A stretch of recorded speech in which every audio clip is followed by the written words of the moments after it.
नमस्ते, मैं हूं पायल रोहातगी। जी हाँ, हम सबने सुना है कि करण जौहर कहते हैं कि वो स्टार्स को ब्रेक देते हैं।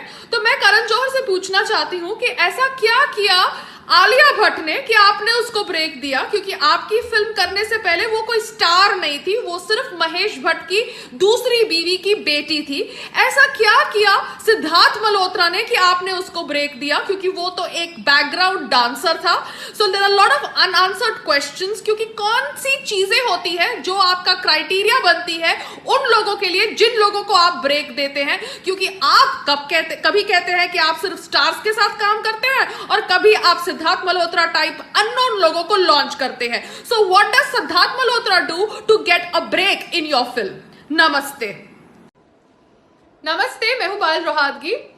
मैं सलमान खान जी की बहुत रिस्पेक्ट करती थी, मगर जितना मैंने उनका इन्वॉल्वमेंट और उनका नेचर के बारे में सुना है और पढ़ा है related to Sushant Singh Rajput and certain other issues, मुझे लगता है कि शायद बीइंग ह्यूमन का ड्रामा बहुत समय से इसलिए किया गया है क्योंकि हिट एंड रन केस में वो इन्वॉल्व थे।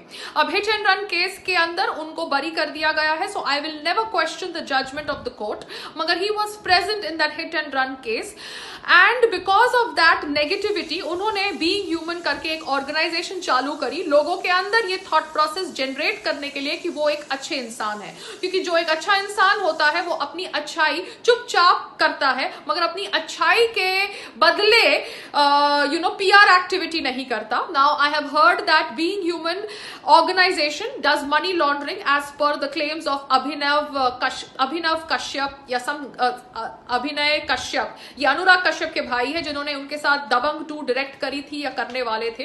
Whatever the सच्चाई, I hope the truth comes out, but somewhere Salman Khan ji, you have hurt me a lot because I did not expect this from you।